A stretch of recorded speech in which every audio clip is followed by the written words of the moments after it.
नमस्कार। मेरा नाम Sandeep Panchal, assistant professor Shamsher Bahadur Saxena college of law oncology Rohtak. जैसा कि आपको पता है, कॉलेज के द्वारा एक लीगल लेक्चर की लाइव सीरीज चलाई जा रही है, जिसके अंदर हमारे कॉलेज के प्रोफेसर या बाहर के प्रोफेसर आके कोई ना कोई लीगल टॉपिक पे अपने विचार साझा करते हैं, ताकि लोगों को उसके बारे में जानकारी मिल सके। तो इसी सीरीज को आगे बढ़ाते हुए आज मैं अपना एक टॉपिक आपके सामने लेके आया हूँ, sale of goods act. Sale of good act क्या है कि जो इंडियन कॉन्ट्रैक्ट एक्ट है, ये उसी से निकला हुआ है। कि आपने देखा होगा इंडियन कॉन्ट्रैक्ट एक्ट में सेक्शन 76 से लेकर 123 तक जो सेल ऑफ गुड के जो पोर्शन था, उसको 1930 में वहाँ से रिपील करके एक अलग से एक्ट बना दिया गया, सेल ऑफ गुड एक्ट के नाम से। तो इसी को आगे शुरुआत करते हुए बेसिक जो सेल ऑफ गुड है वो क्या है, आम जनता को उसका पता लगे कि सेल ऑफ गुड एक्ट क्या है, वो लॉ क्या है, उसके बारे में मैं आज आपके सामने डिस्कस करूंगा। तो उम्मीद करता हूं आप सभी इस फेसबुक पेज के माध्यम से जुड़ गए होंगे। तो शुरुआत करता हूं मैं सेल ऑफ गुड एक्ट।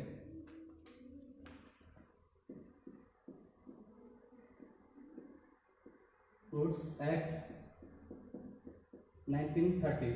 जैसे कि मैंने आपको बताया कि पहले ये प्रोविजन इंडियन कॉन्ट्रैक्ट एक्ट में सेक्शन 76 से लेकर सेक्शन 223 तक होते थे। उसके बाद इसको 1930 में अलग करके अलग से एक्ट बना दिया गया। अब बात आती है सेल ऑफ गुड एक्ट की, जहां पर हम बात करें सेल ऑफ गुड की कि ये जो एक्ट है सिर्फ गुड्स की बात करता है। Goods means movable property. Immovable property की जहां पर हम बात कर रहे हैं, तो इमूवेबल प्रॉपर्टी के लिए ट्रांसफर ऑफ प्रॉपर्टी एक्ट है, जहां पे इमूवेबल प्रॉपर्टी के लिए वहां पे अलग से प्रोविजंस है, अलग से लॉ है। तो जो सेल ऑफ गुड एक्ट है सिर्फ मूवेबल प्रॉपर्टी की बात करता है, और मूवेबल प्रॉपर्टी में कैसे कॉन्ट्रैक्ट होगा, कैसे एग्रीमेंट टू सेल होगा, वो बात करते हैं। तो सेल ऑफ गुड एक्ट में आपने देखा होगा contract of sale of goods, ये वर्ड हम यूज करते हैं क्योंकि सिर्फ इसमें हम गुड्स को ही सेल करते हैं। उसके अलावा हम दूसरी जो इमूवेबल चीजें हैं उनको हम सेल नहीं करते। तो अब इसमें हम कॉन्ट्रैक्ट में क्या करते हैं, दो चीजें आती हैं। जो कॉन्ट्रैक्ट वर्ड यहाँ पे है ये बहुत ही ब्रॉडर टर्म में लिया गया है, क्योंकि कॉन्ट्रैक्ट के अंदर हम दो चीजें काउंट करते हैं, एक तो सेल और दूसरा एग्रीमेंट टू सेल। सेकंड हम यूज करते हैं एग्रीमेंट टू सेल।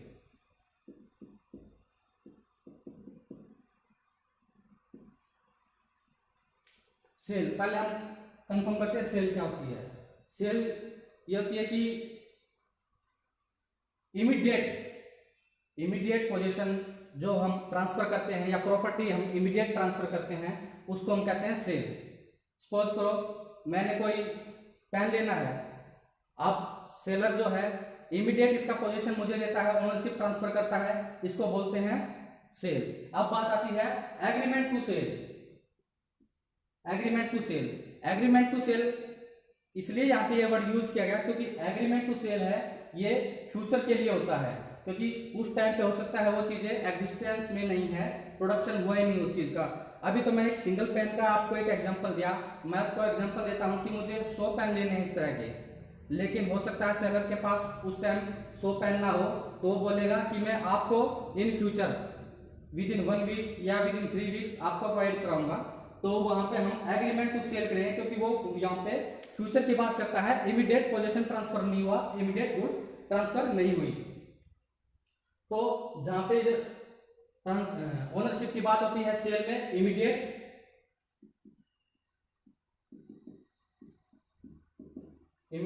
और एग्रीमेंट टू सेल में in future. Agreement to sale में इन फ्यूचर ये पोजीशन जो होता है, ओनरशिप होती है, ये इन फ्यूचर जाके ट्रांसफर होती है। उसके बाद आती है कि एग्रीमेंट टू सेल या सेल ऑफ गुड एक्ट में हम क्या क्या चीज लेंगे। सबसे पहले तो वहां पे हो गए बायर, कि कोई चीज हम सेल कर रहे हैं, उसके लिए कोई ना कोई बायर तो चाहिए। उसके बाद होगा एक सेलर, कि उसको सेल करने वाला भी एक होना चाहिए। अब बायर और सेलर तो हो गए, अब बात आती है कि वो बाय कर रहा है, वो सेल कर रहा है, और वो किस बिहाफ पे कर रहा है, वो कंसिडरेशन क्या होगा, उसके लिए प्राइस भी होना चाहिए। फिर बात आती है, प्राइस भी हो गया, बायर भी हो गया, सेलर भी हो गया, लेकिन खरीद क्या रहा है, वो खरीद रहा है गुड, क्योंकि सेल गुड एक्ट सिर्फ गुड की बात करता है। उसके बाद आता है कि उसकी डिलीवरी। तो हम फर्स्ट करेंगे इसमें buyer, second seller, third consideration जो होगा वो प्राइस में होगा। यहां पे थर्ड कर लेते हैं गुड प्राइस,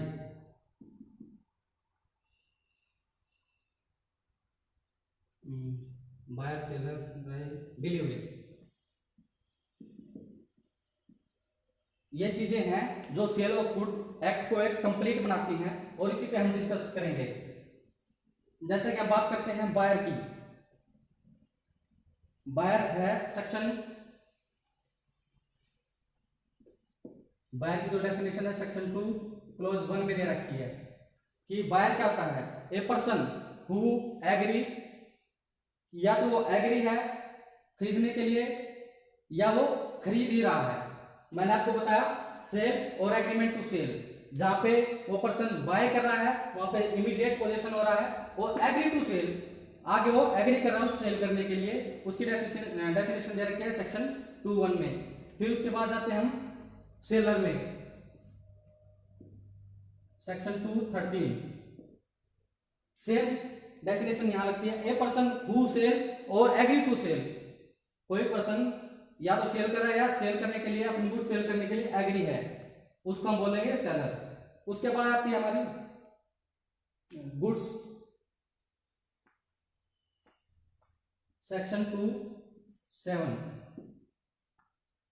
सेक्शन 2(7) इसमें क्या है, एवरी मूवेबल गुड, सॉरी कहता हूं गुड्स में क्या कहता है, every kind of movable property other than actionable claim and money, कि वो जो प्रॉपर्टी जो मूवेबल है, जिसको मूव किया जा सकता है, एक स्थान से दूसरे स्थान तक ले जाया जा सकता है, वो गुड्स में काउंट होती है। लेकिन उसने दो चीजों को एक्सक्लूड किया है यहाँ पे, एक्शनेबल क्लेम और मनी। एक्शनेबल क्लेम क्या होता है, अदर देन,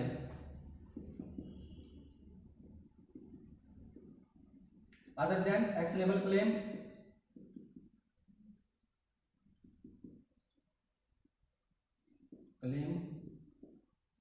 और मनी।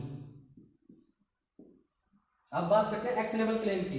एक्शनेबल क्लेम और मनी में क्या है कि मनी, हमने गुड्स की बात की है, इसमें यहाँ पे मनी को गुड्स में काउंट नहीं किया गया, लेकिन ओल्ड करेंसी है, ओल्ड करेंसी है जो Indian sale of good act में ओल्ड करेंसी को गुड में काउंट किया गया है, क्योंकि जो ओल्ड करेंसी है अब वो चलती नहीं है, अब वो एक एंटिक पीस बन चुकी है। आप उस ओल्ड करेंसी को लेकर मार्केट में जाओगे, उसको उसके बदले आपको कोई गुड्स नहीं देगा। लेकिन हाँ, अब एक फैशन चला हुआ कि ओल्ड करेंसी है वो एक एंटिक पीस बन चुकी है, आप उसको ज्यादा भाव में कोई उसका खरीदार मिल सकता है या ज्यादा भाव में उसको बेच सकते हो।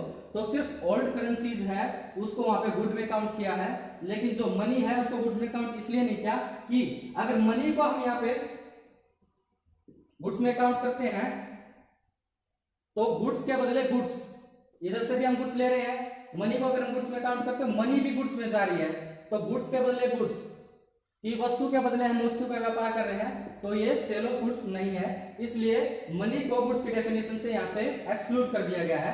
तो मनी अलग है। और एक्शनेबल क्लेम क्या होता है, एक्शनेबल क्लेम ये है कि मुझे हक है, सपोज करो किसी क्या कहते हैं बायर ने किसी सेलर को एक चेक दे दिया कि मैंने आपसे डिलीवरी ले ली है गुड्स की और ये मेरा चेक लीजिए और चेक आप इसको लगा लीजिए।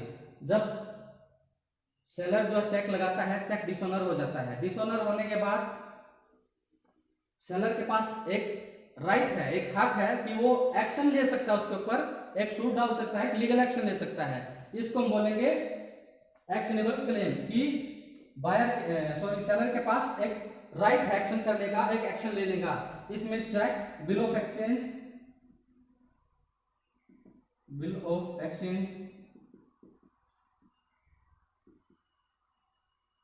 चेक, इस तरह की चीजों को इसमें काउंट किया जाता है कि वहां पे सेलर के पास एक एक्शन लेने का राइट है। तो इसलिए इसको एक्शनेबल क्लेम और मनी, ये दो चीजों को छोड़कर बाकी जो अदर थिंग है, stock, share, any other thing which is attach to earth, ये सभी चीजें हैं जिनको हम एग्रीमेंट करने से पहले अर्थ से निकाल सकते हैं। अर्थ से निकालने के बाद अगर उसका जो नेचर है वो नेचर उस गुड्स का ही रहता है तो हम उसको गुड्स में काउंट करेंगे। अदरवाइज जैसे ही हमने अर्थ से अटैच किसी चीज को हमने निकाला लेकिन उसका नेचर खराब हो गया, सपोज करो टाइल्स की हम बात करते हैं, टाइल्स अटैच टू अर्थ है लेकिन जैसे ही हमने इसको टाइल को अर्थ से सील किया, अलग किया कॉन्ट्रैक्ट के अकॉर्डिंग कि हमने सेल करना है, अगर टाइल सही सलामत है तो ही वो गुड्स है, अदरवाइज अगर टूट फूट जाती है या मलबा बन जाती है तो वो गुड्स में काउंट नहीं होगी। उसके बाद फिर हम आते हैं प्राइस पे।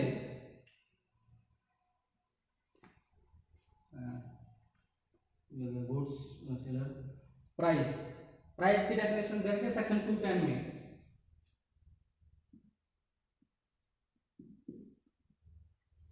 प्राइस मीन्स कंसीडरेशन कि गुड्स आप ले रहे हो, आप सेल कर रहे हो, आप परचेज कर रहे हो, उसका कंसीडरेशन क्या होगा, वो होगा price.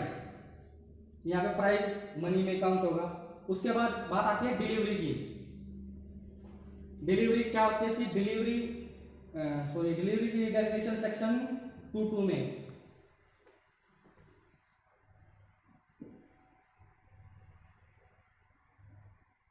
Section 22 delivery means voluntarily transfer of possession या वॉलेंटरी ट्रांसफर ऑफ प्रॉपर्टी, कि अपनी इच्छा से मैं जो ट्रांसफर है अपना पोजेशन है वो ट्रांसफर कर रहा हूं या प्रॉपर्टी ट्रांसफर कर रहा हूं, इसको बोलते हैं डिलीवरी। अब बात आती है डिलीवरी होती है 3 टाइप्स की।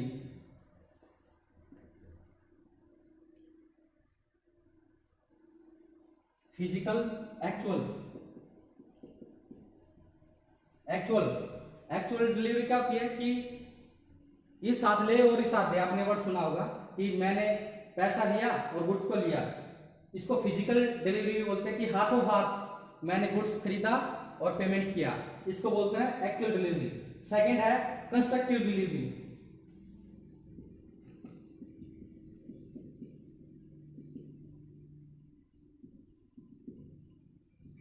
कंस्ट्रक्टिव डिलीवरी में क्या होता है कि पोजीशन जो है वो किसी और के पास होता है और ओनर कोई और होता है। सपोज करो कि मेरे पास कोल्ड स्टोरेज में ऑरेंजेस रखे हुए हैं, संतरे रखे हुए हैं, मैं उनका मालिक हूं और मैं आगे किसी बायर को वो संतरे बेच देता हूं क्योंकि ओनर मैं हूं लेकिन पोजीशन कोल्ड स्टोरेज में जो उसकी निगरानी करे हुए है, उसकी देख रेख कर रहा है, पोजीशन उसके पास है। अब बताते हैं कंस्ट्रक्टिव डिलीवरी कि बायर आता है, मुझसे वो सभी ऑरेंजेस खरीद लेता है। अब ऑरेंजेस खरीदने के बाद मैं उसको इंडोर्समेंट दूंगा, उसके पीछे लिख दूंगा कि जो आज से जो और अब से जो ये पोजीशन है ऑरेंजेस का ओनरशिप है, ये मुझसे जा चुकी है और सो एंड सो आदमी जिसने इसको बाय किया है उसके पास चली गई। पोजीशन वही है लेकिन उसकी ओनरशिप चेंज हो गई, इसको हम बोलेंगे कंस्ट्रक्टिव डिलीवरी। पोजीशन तो वही रहेगा, पोजीशन जिसके पास है वही रहेगा, उसके पास में ही रहेगा, लेकिन जो उसकी ओनरशिप है मुझसे हटके और किसी के पास चली गई, इसको बोलते हैं कंस्ट्रक्टिव डिलीवरी। थर्ड है हमारी सिंबॉलिक।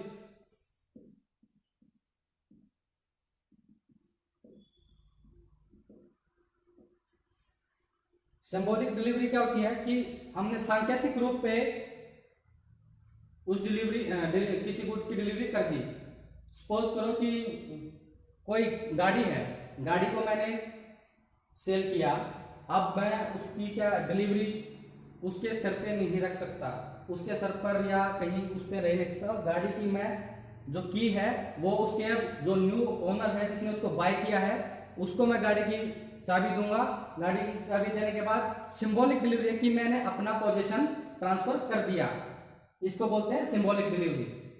तो डिलीवरी 3 काइंड की होती है, actual, constructive and symbolic.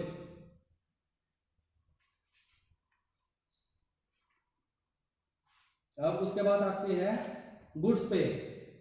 Type of goods के भी टाइप होते हैं।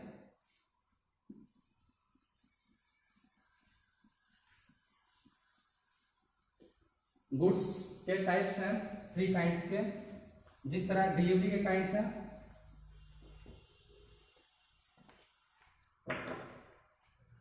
टाइप्स ऑफ गुड्स, गुड्स के टाइप। पहले एग्जिस्टिंग गुड,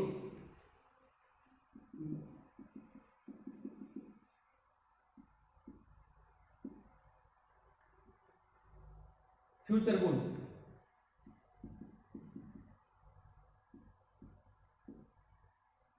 थर्ड है contingent good,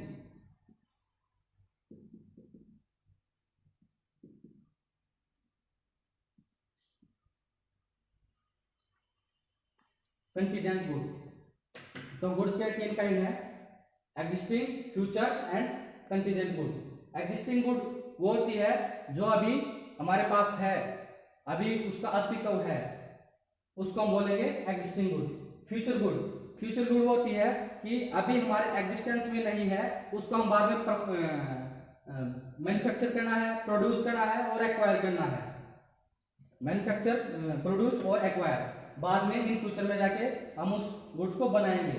contingent good, contingent ये कंटीजेंट एक जो कंटीजेंट गुड होती है एक इवेंट होता है, उस पे हैपन करती है। कि सपोज करो कि पिकासो की पेंटिंग है, वो रतन टाटा के पास है। अब रतन टाटा के पास है तो जैसे हमारे डॉक्टर साहब डॉक्टर रविंदर वो आके बोलते हैं कि सर मैं ये पेंटिंग आपको दिला दूंगा, आप मुझसे ये सेल कर लेना, बाय कर लेना, मैं आपको ये पेंटिंग दिला दूंगा। लेकिन एक इस पे इवेंट हो गया कि गुड तो है, गुड एग्जिस्टेंस में है, लेकिन एक वो इवेंट पे अपन करता है कि रतन टाटा डॉक्टर साहब को वो पेंटिंग देंगे या नहीं देंगे, तो वो कंटीजेंट गुड में होती है। इनको भी फ्यूचर गुड में माना जाता है। तो गुड्स होती हैं 3 टाइप्स की, एग्जिस्टिंग, फ्यूचर एंड कंटीजेंट। अब उसके बाद एग्जिस्टिंग जो गुड्स है वो भी 3 टाइप्स की होती हैं। Existing goods,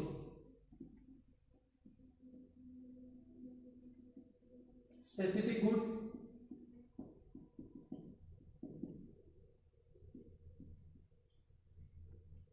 ascertain good,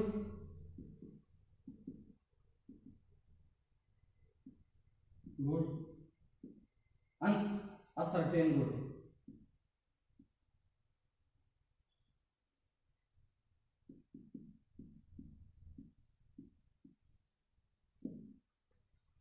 specific goods क्या होती है कि जब हम कॉन्टैक्ट करते हैं सेल के लिए, उसको जब हम कॉन्टैक्ट कर रहे हैं सेल के लिए, उसको हम आइडेंटिफाई करें और एग्री अपॉन द थिंग कि मैंने उस गुड्स को आइडेंटिफाई कर लिया और उसके पे एग्री हो गया, तो हम उसको बोलेंगे स्पेसिफिक गुड।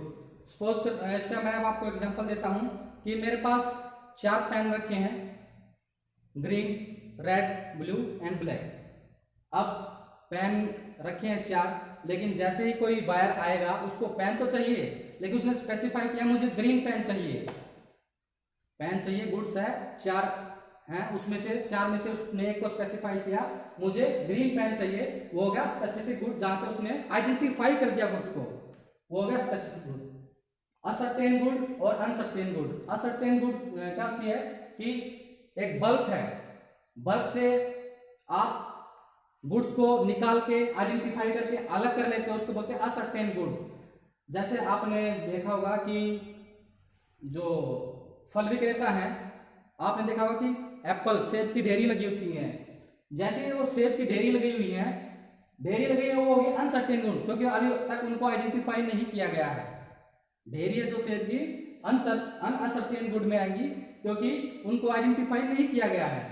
जैसे ही उस ढेरी में से जो एप्पल हमें चाहिए, हमने चूज किए, स्पेसिफाई इलेक्ट कर लिया, उसको सिलेक्ट कर लिया और हमने लिया और उस बल्क से, उस डेयरी से हमें अलग कर लिया वो उनकी असर्टेन गुड, स्पेशली कि यहाँ पे बल्क से यहाँ पे जो गुड्स अलग की गई हैं वो होगी सर्टेन गुड, और जो अलग नहीं की गई वो असर्टेन गुड। उसका एग्जांपल मैं और देता हूं कि किसी बायर के पास 1000 बोरी चीनी की रखी है, गुड़ है, चीनी है, बोरी है, 1000 बोरी चीनी की रखी है। सेलर उसको बोरी है जो उसका स्टोरेज है, अगर वहां उसको आइडेंटिफाई नहीं करता तब तक वो अनअसर्टेन है, क्योंकि गुड्स को स्पेसिफिक आइडेंटिफाई नहीं किया गया। जैसे ही वो गोडाउन के अंदर गया, उन 1000 जो बोरी चीनी के उसमें से 10 बोरी या 20 बोरी जैसे ही वो परचेज करना चाहता है उनको अलग से निकाल लेता है, उस बल्क से अलग निकाल लेता है, वो सर्टेन गुड्स होगी। तो ये सर्टेन गुड्स थी और अनसर्टेन गुड और स्पेसिफिक गुड। अब बात आती है कि जो कॉन्ट्रैक्ट होता है एसेंशियल ऑफ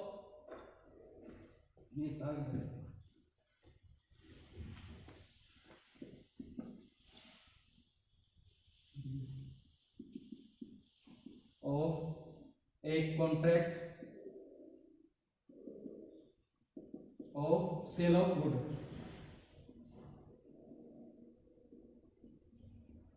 कि एक सेल ऑफ जो गुड है उस कॉन्ट्रैक्ट में क्या क्या चीजें होनी चाहिए जब वो एक कॉन्ट्रैक्ट है जो सेल ऑफ गुड का वो कंप्लीट होगा। फर्स्ट, 2 पार्टीज,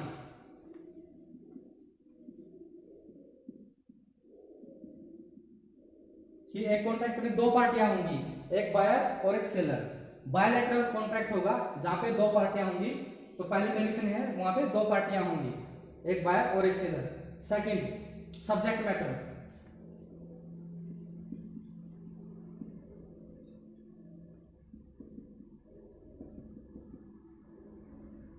सब्जेक्ट मैटर यहाँ पे जो सेकंड कंडीशन है उसमें होगा सब्जेक्ट मैटर। सब्जेक्ट मैटर यहाँ पे गुड्स में होगा, और मैंने आपको बताया गुड्स के काइंड की गुड्स एग्जिस्टिंग भी हो सकती है, फ्यूचर भी हो सकती है, कंटीजेंट भी हो सकती है। जो गुड्स होंगी एग्जिस्टिंग और इन फ्यूचर,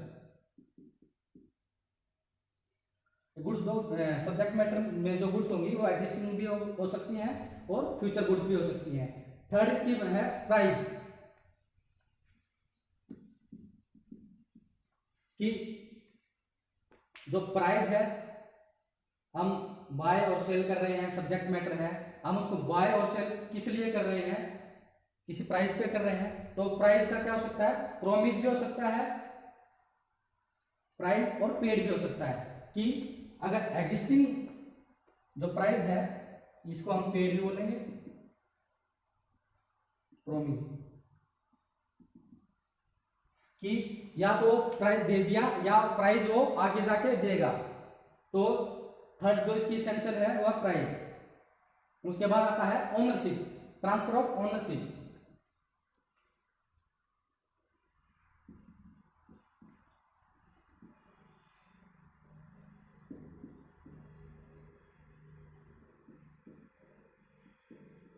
जो फोर्थ एसेंशियल है किसी सेल ऑफ गुड का, कि ट्रांसफर ऑफ ओनरशिप, और जो ओनरशिप का जो ट्रांसफर होगा वो गुड्स में ही होगा सिर्फ। उसके बाद है ट्रांसफर ऑफ प्रॉपर्टी, यहां पे प्रॉपर्टी लेंगे, ओनरशिप ट्रांसफर हुई। उसके बाद जो ओनरशिप है वो किस चीज पे है, गुड्स पे।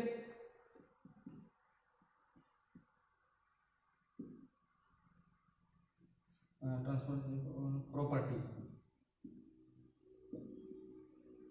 ट्रांसफर ऑफ प्रॉपर्टी, और जो प्रॉपर्टी होगी वो गुड्स में होगी।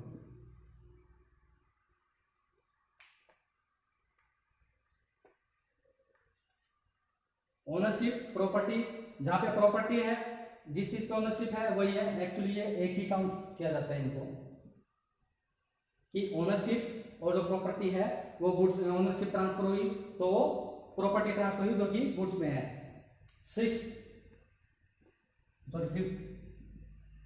फिफ्थ जो इसका एसेंशियल है, कि all other essential element of contract, कि एक कॉन्ट्रैक्ट बनने के लिए जो दूसरे एसेंशियल एलिमेंट्स है वो चाहिए। All other essential of a contract, जैसा कि आपने इंडियन कॉन्ट्रैक्ट एक्ट में पढ़ा है कि कॉन्ट्रैक्ट बनने के लिए जो कॉन्ट्रैक्ट की जो टर्म एंड कंडीशन है वो सभी फुलफिल होने चाहिए। सम बाइंड हो, 2 पर्सन हो, सेक्शन 10 की कंडीशन फुलफिल करे, सेम कंडीशन यहाँ पे अप्लाई होंगी। और जो लास्ट है इसका एसेंशियल कि जो पोजीशन है एब्सोल्यूट या conditional, absolute the position and buy selling and bye,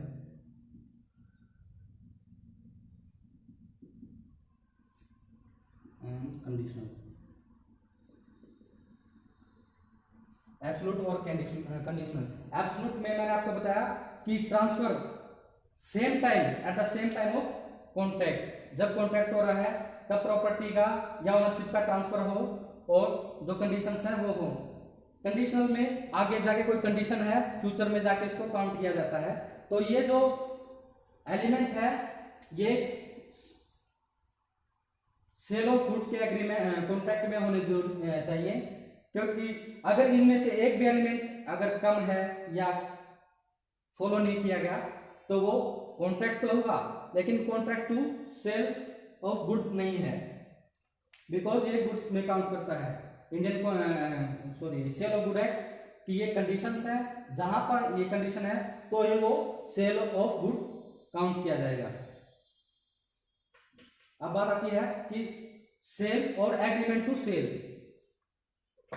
section 4। हम यहाँ पे सेक्शन पे ना जाके सीधी बात करें ताकि आम आदमी को भी समझ में आए कि सेल ऑफ गुड है क्या। जो हमारा नेक्स्ट पॉइंट होगा कि व्हाट इज सेल और agreement to cell.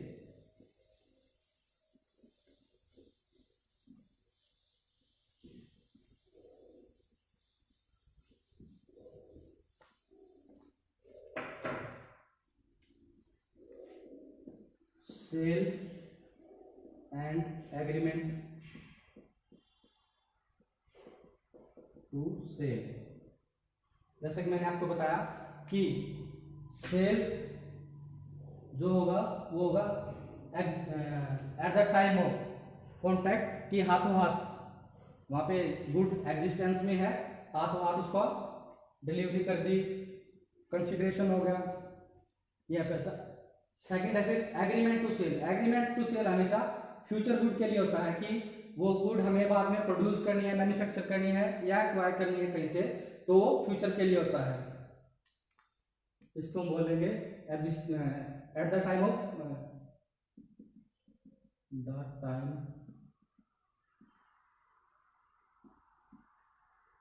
Contract.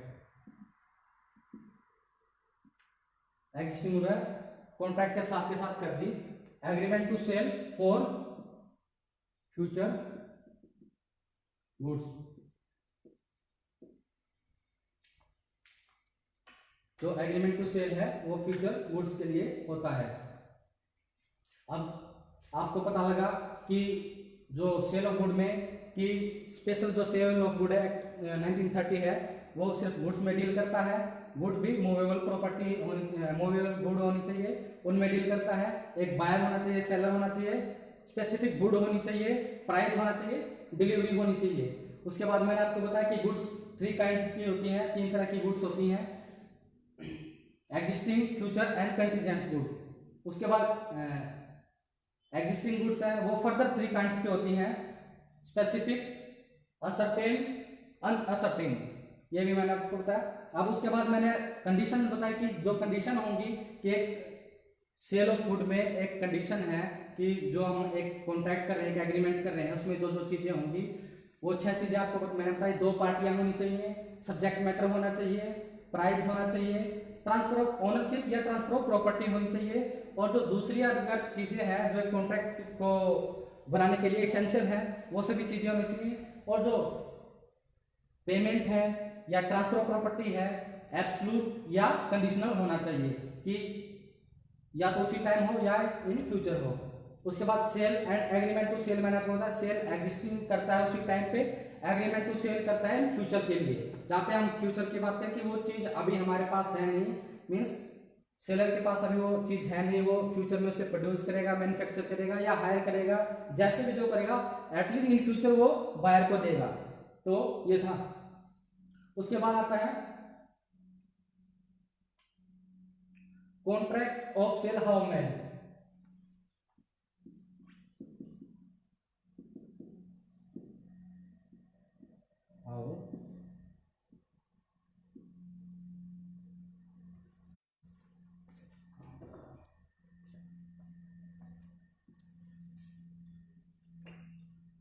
How made, ये सेक्शन 5 है जो सेल ऑफ गुड एक्ट है। ये बताता है कि जो कॉन्ट्रैक्ट है वो कैसे तैयार किया जाएगा, कैसे कॉन्ट्रैक्ट होगा। देखिए जिस तरह आपने इंडियन कॉन्ट्रैक्ट एक्ट में देखा कि किसी कॉन्ट्रैक्ट के लिए ऑफर होना चाहिए, तो फर्स्ट कंडीशन इसकी ऑफर।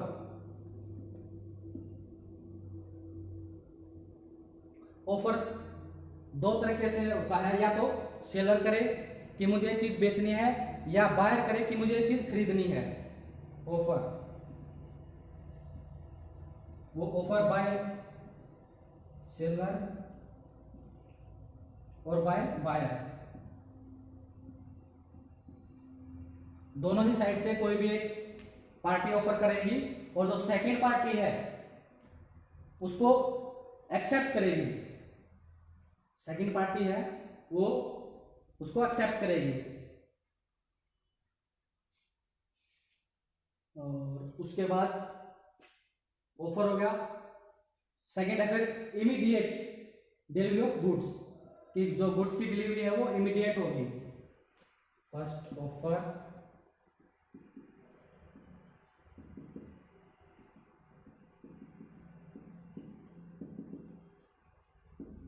ऑफ गुड्स, कि गुड्स की जो डिलीवरी है वो इमीडिएट होगी।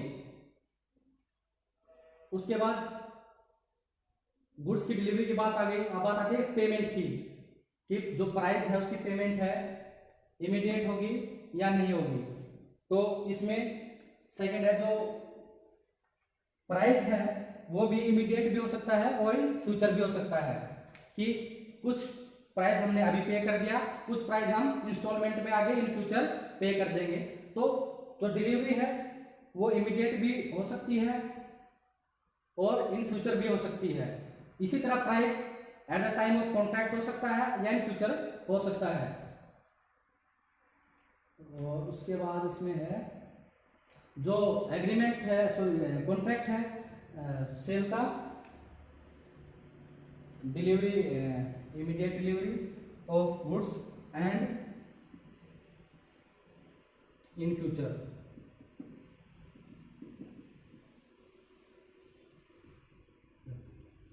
इसी तरह प्राइस की हम बात करेंगे, प्राइस इमीडिएट होगा, इमीडिएट भी हो सकता है प्राइस की पेमेंट और इन इंस्टॉलमेंट।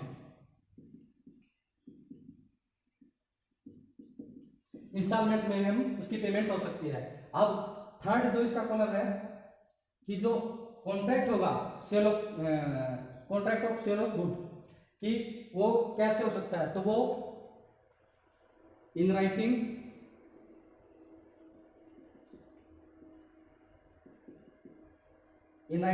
और बाय द माउथ, कि जो एग्रीमेंट है, जो सॉरी कॉन्ट्रैक्ट है वो राइटिंग में भी हो सकता है, और वर्ड्स है जो माउथ हम मौखिक तौर पे जो एग्रीमेंट करते हैं वैसे भी हो सकता है। फिर इसमें एक कंडीशन जिस तरह आई कि उस एग्रीमेंट का, उस कॉन्ट्रैक्ट का कुछ पार्ट रिटर्न हो सकता है और कुछ पार्ट मौखिक हो सकता है। दोनों चीजें अप्लाई करते हैं, कि हो सकता है कि फुल राइटिंग में हो सकता है फुल मौखिक हो, कि बाय वर्ड्स उन्होंने बोल दिया हाँ हम कॉन्टैक्ट कर रहे हैं, मैं आपसे परचेज करूंगा, आप मुझे सेल करोगे, ये पेमेंट है, यहाँ पे आपने डिलीवरी करनी है, बाय वर्ड्स हो गया। अब हो सकता है कि वो कुछ उसका हिस्सा राइटिंग में हो, कि कुछ को हमने लिख लिया और कुछ हमने मौखिक कर दिया कि हाँ आप ये कर देना, हम उसको लाइक करेंगे।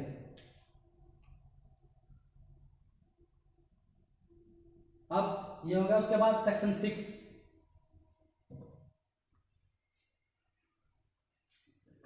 सेक्शन 6 बात करता है एग्जिस्टिंग गुड्स की और फ्यूचर गुड्स की।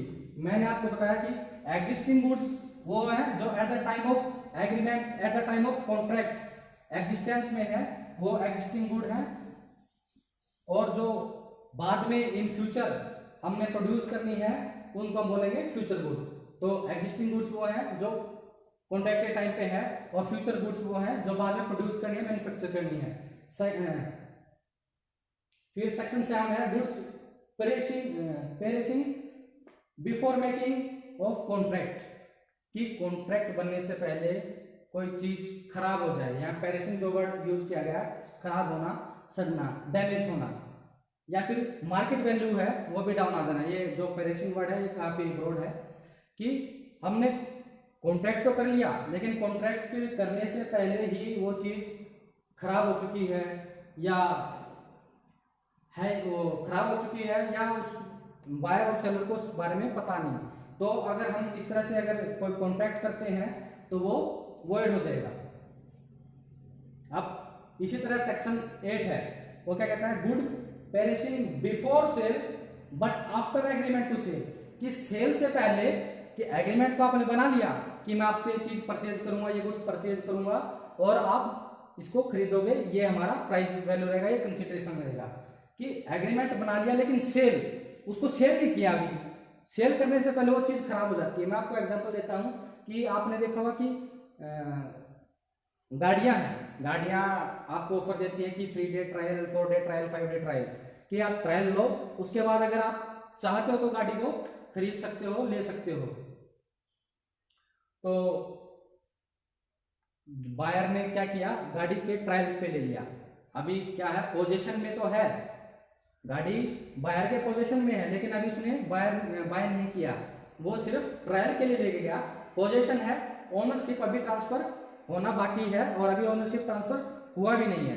अभी जैसे उसने 2 या 3 दिन के ट्रायल पे रखी, 3 दिन के ट्रायल पे ले गया, सपोज करते हैं 2 दिन के ट्रायल पे रखी, थर्ड डे क्या हुआ कि ना तो बायर का फॉल्ट था ना ही सेलर का फॉल्ट था, ना बायर का उसमें कोई हाथ था ना ही सेलर का हाथ था। इतनी तेज बारिश आई कि वो गाड़ी बह गई,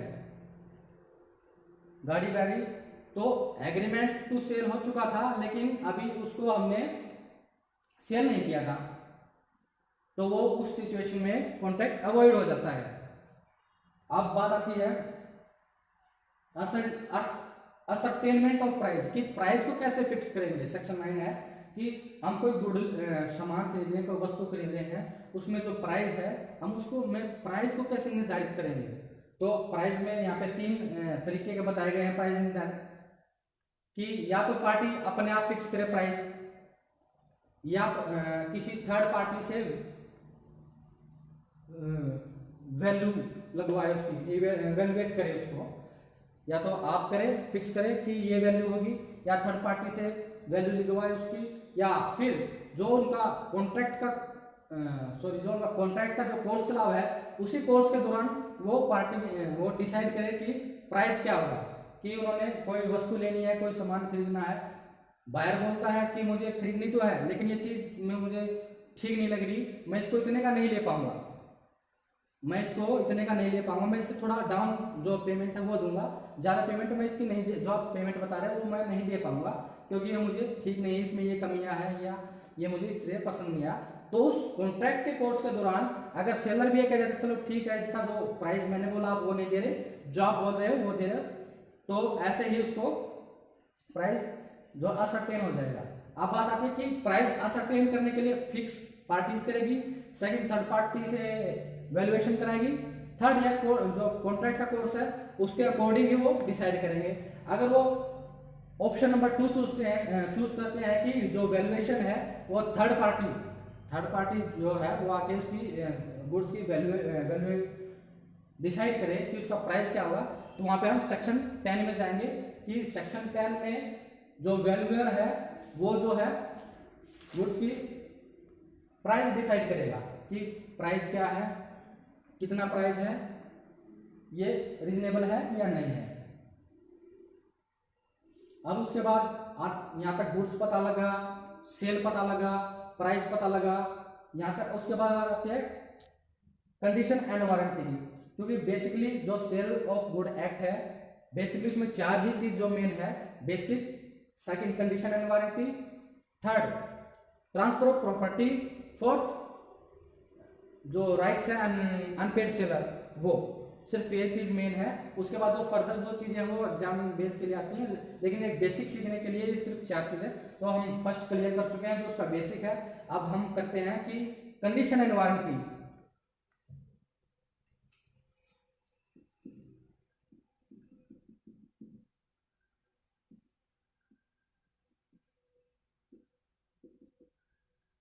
कि हम कोई वस्तु खरीद रहे हैं, कोई सेल खरीद रहे हैं, आपने सुना गारंटी वारंटी भी सुना है, आपने कंडीशन वर्ड भी सुना है, तो वो चीजें क्या होती है अब हम वो डिसाइड करेंगे।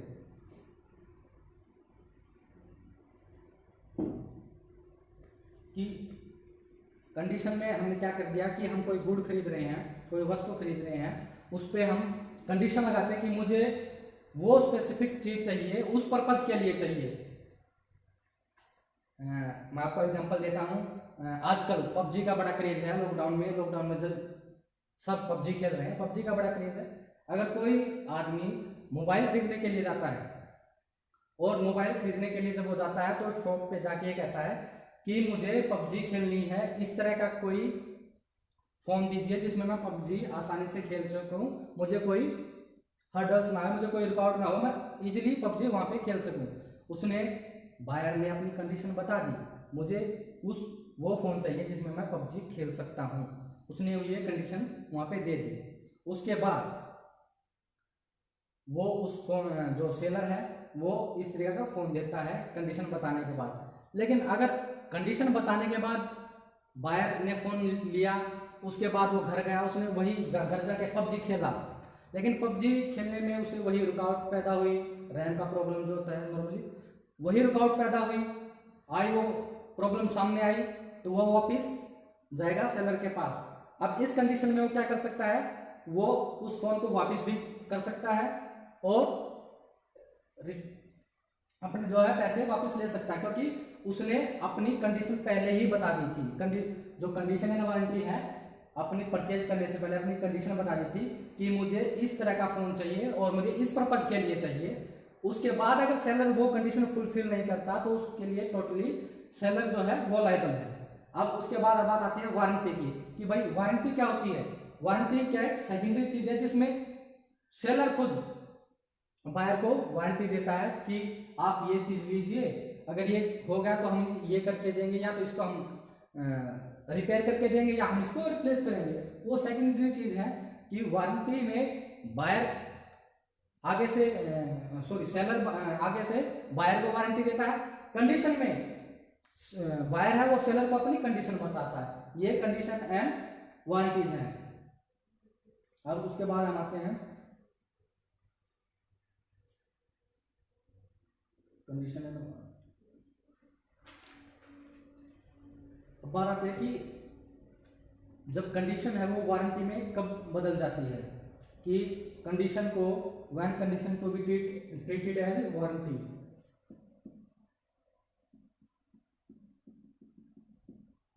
व्हेन कंडीशन ट्रीटेड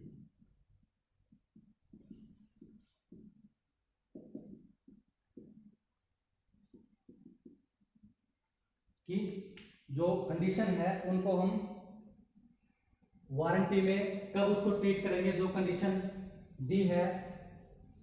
तो उसमें फर्स्ट आता है कि जो खुद बायर है वो इलेक्ट करे, सॉरी उससे पहले आएगा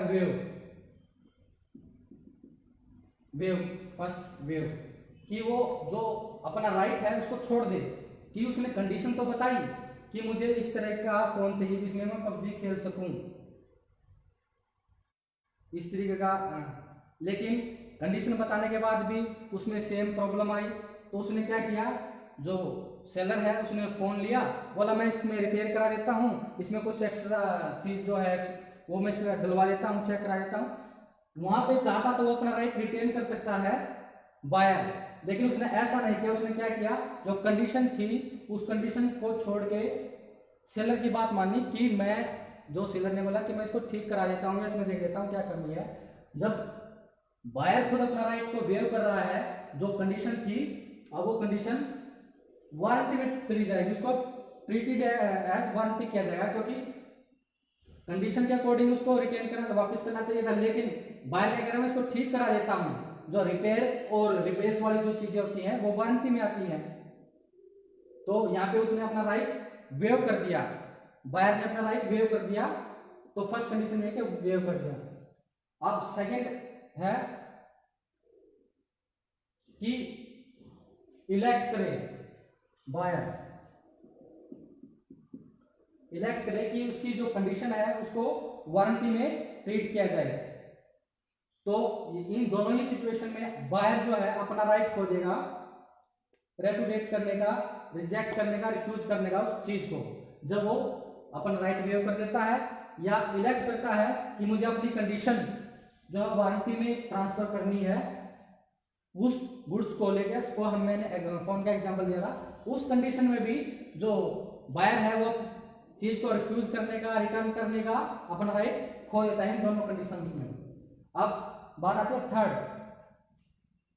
जब कोई चीज सेवरेबल नहीं है,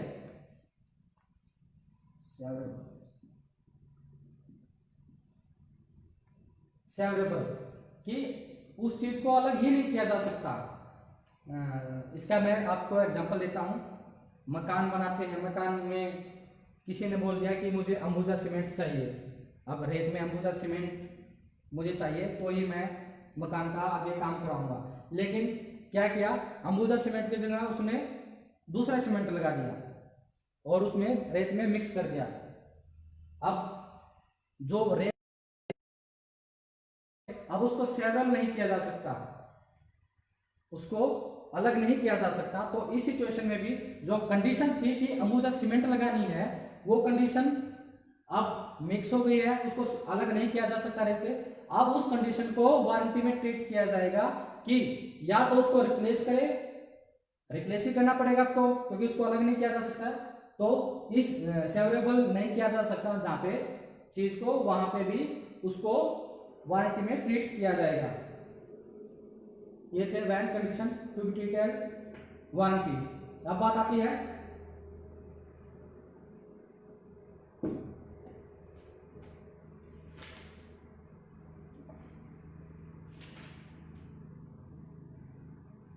जो मैंने थर्ड चीज बताई आपको कि ट्रांसफर ऑफ प्रॉपर्टी, कि गुड्स का हम ट्रांसफर करेंगे, गुड जो है हम उसको ट्रांसफर करेंगे। थर्ड जो इसका मेन जो चीज है सेल ऑफ गुड एक्ट में हम वो करेंगे।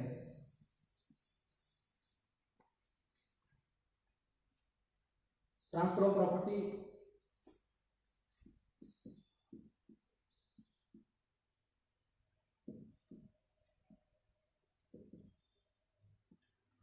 बिटवीन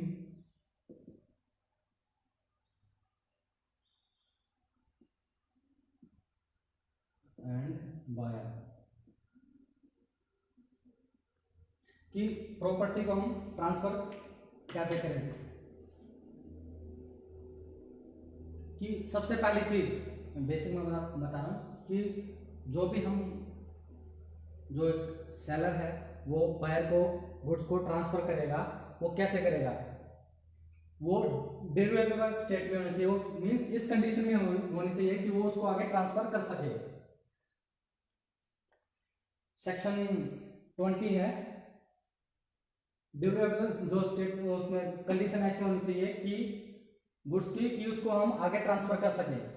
अगर ऐसी कंडीशन नहीं है तो फर्दर सेक्शन 21 है कि अगर वो इस कंडीशन में नहीं है कि हम उसको आगे ट्रांसफर कर सकें। इसका मैं एग्जांपल देता हूं। हम केक लेने जाते हैं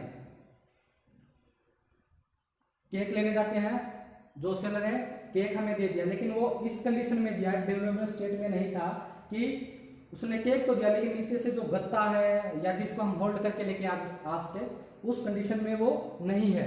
तो अगर वो उस कंडीशन में नहीं है तो वो भी सेलर की ही ड्यूटी बनती है कि उसको इस कंडीशन में लेके आया जा सके गुड्स को, कि बायर उसको ले जा सके। इसका ये एक और एग्जाम्पल मैं आपको दूंगा कि गाड़ी लेने गए हम, गाड़ी लेने गए लेकिन गाड़ी के जो टायर है वो पंचर है, गुड्स तो है और उसको मूव भी किया जा सकता है सेलर से बायर को, लेकिन जब तक नहीं किया जा सकता कि उसके जो टायर पंचर है उसको ठीक नहीं किया जा सके, तो ये सेलर की जिम्मेवारी है कि उसको ठीक करे, फर्दर वो आगे बायर को पहुंचा सके। उसके बाद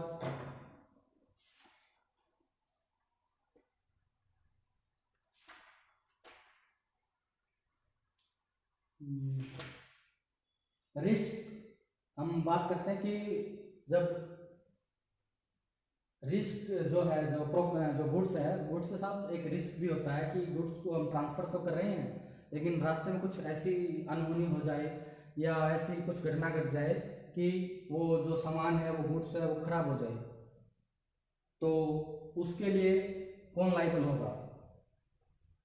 तो ये चीजें भी यहाँ पे इसमें मेंशन कर रखी है कि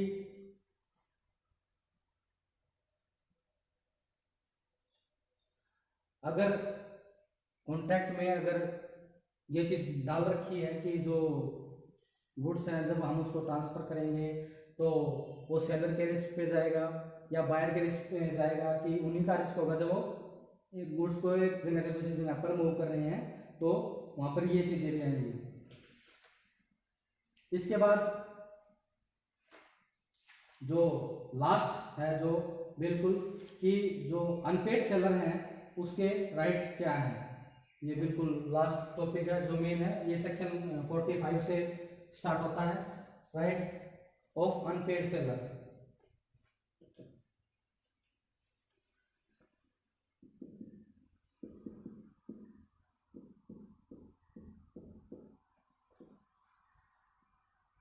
कि जो अनपेड सेलर, जैसे नाम से आपको पता है कि अनपेड सेलर, यहाँ पे अनपेड सेलर हम उसको नहीं कहेंगे कि उसकी पेमेंट ही नहीं हुई।